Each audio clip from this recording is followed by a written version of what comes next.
my pain, this is continued from the last one because I'm about to talk about multiple avenues of inquiry opened at the same time. So anyway, Vibrid, I took one and I lasted 15 minutes and I'm like, fuck this. Then it got more complicated. And by the way, this is probably about the fourth time in my life that I had attempted to go the route of medication, but this time I decided, before I started doing the medication with Joel Miller, I decided that one way or another I was going to find a pharmacologic intervention for my brain, because and this is very recent. I mean, it's 10 years ago, 12 years ago. I finally started coming to the conclusion that life in my mind was probably demanding in a certain way that I didn't observe that other people had as demanding, because other people do things like hold down ordinary jobs and, maintain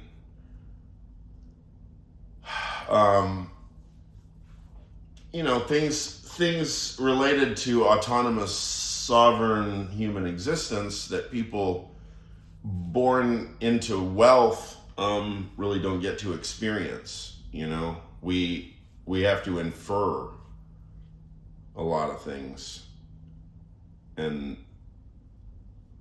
infer a lot of things about experience, because our experience just is different from the get-go because of the money. And but in my case it's a bit peculiar because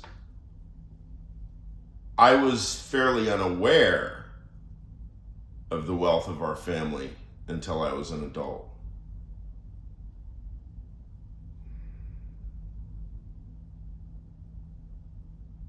So I didn't grow up aristocratic. I grew up, basically the life of just ordinary middle class existence. I mean, I wouldn't have had any frame of reference otherwise.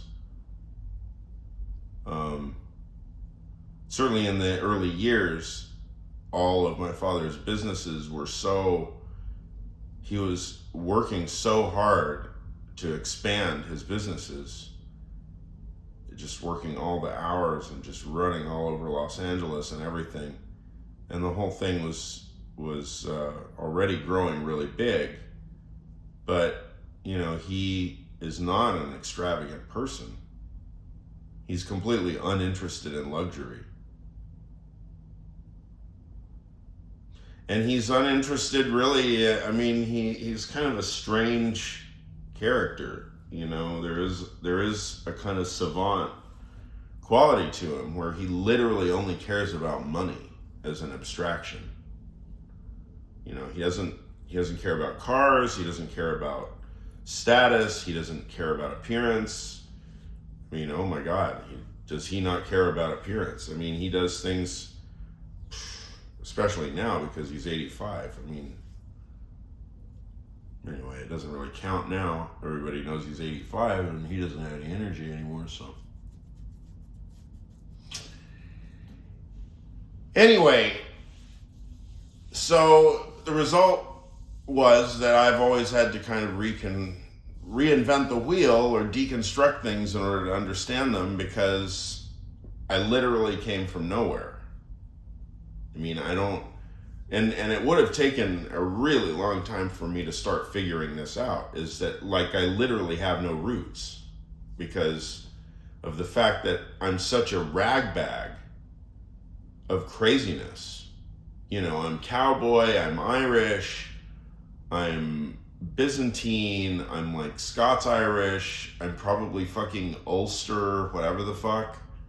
Like, I don't even know. You know, nobody tells you. I mean, nobody knows these things. You know, am I like descended from royal, you know, I mean, what are they called? The Ulster Constabulary? You know, the fucking Brits in Belfast? Why do I believe this? Well, my mother told me once that Fanny was Scotch-Irish, or Scots-Irish. Scots-Irish. I don't even know what that is.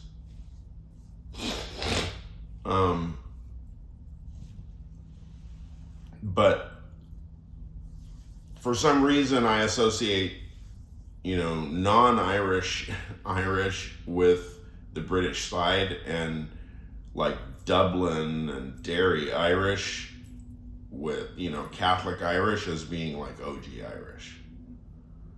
But, you know, again, I'm not going to say again, but again, once again, yeah, again.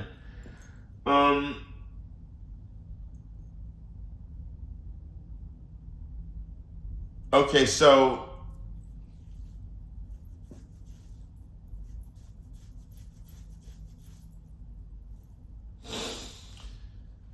Brintalix Vibrid, I don't know why I keep saying Brintalix, because I don't think I actually ever tried it. I think I wanted to. Oh, and then there was Trintalix. And they might have turned out to be the same drug, and they changed the name of the drug early on, I don't know. Brintalix and Trintalix. Sounds like Laurel and Hardy or something. Brintalix and Trintalix. Okay, so then what was the next one that I tried? It's the one that makes you eat a lot.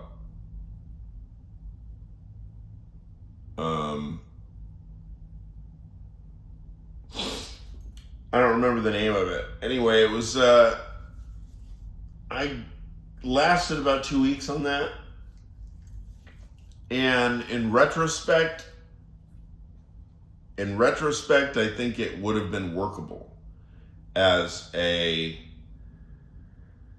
mood stabilizing, you know, antidepressant. I will have to look it up because it's a significant drug, and I did try. I must have tried it for several weeks, and then there was a moment I had went to a family function, and it was a Saturday night, and something about the family function had made me especially agitated. And I got home and I was really crying, and at that point, I mean, it was almost like a switch went, and I thought, oh yeah, this isn't going to work. But in retrospect, I think that was a hasty judgment, and that was the last time that I tried that, and I'm going to have to look it up. I mean, it's anybody that knows this stuff, it's very unmistakable, because it's a very common antidepressant that's prescribed, and it makes you eat a lot, and people have problems with weight gain with it, and it makes you really groggy and tired. So I think it's also sometimes prescribed for insomnia. And I hadn't even gone to a high dose of it yet. I mean, it was still at the beginning dose, I think. And then eating a lot more. If I would have stayed on it, I would have gained a lot of weight. And I didn't even know if there were sexual side effects of that, because I didn't get far enough into it. But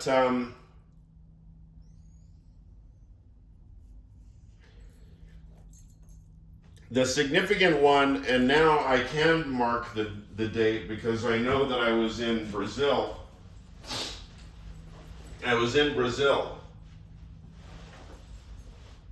So the conference on McDowell,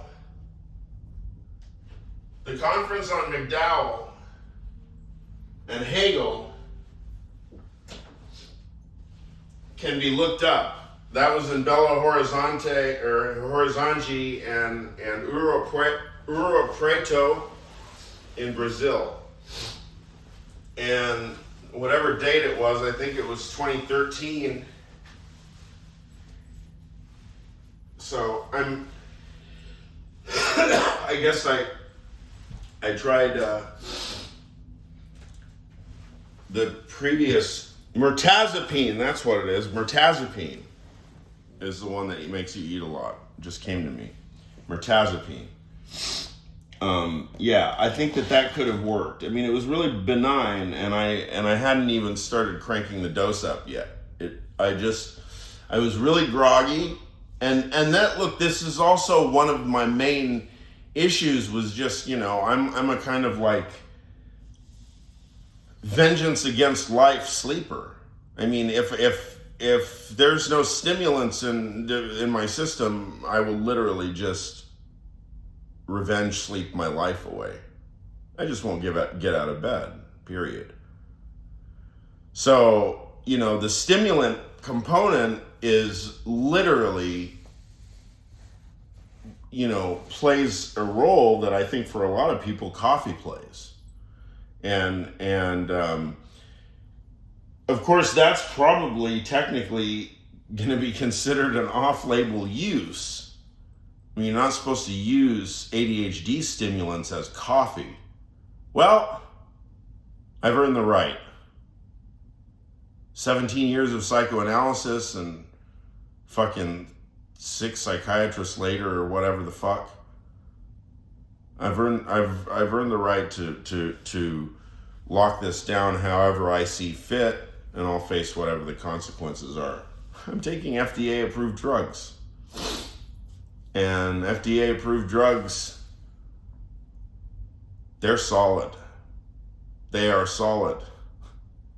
The trials that shit is put through,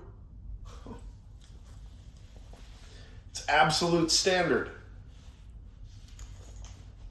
It's absolute standard of first principles inquiry. The edifice, they're not trying to sell box tops. They're extending the edifice of science. FDA-approved drugs have to be coextensive with the edifice of science. Not only does it become a product, it becomes a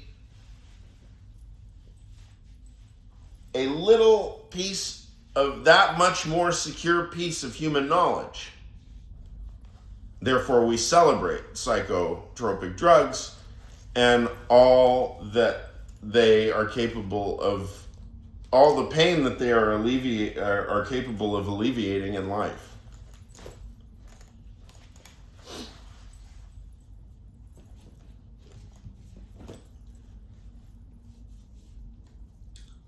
EMSAM.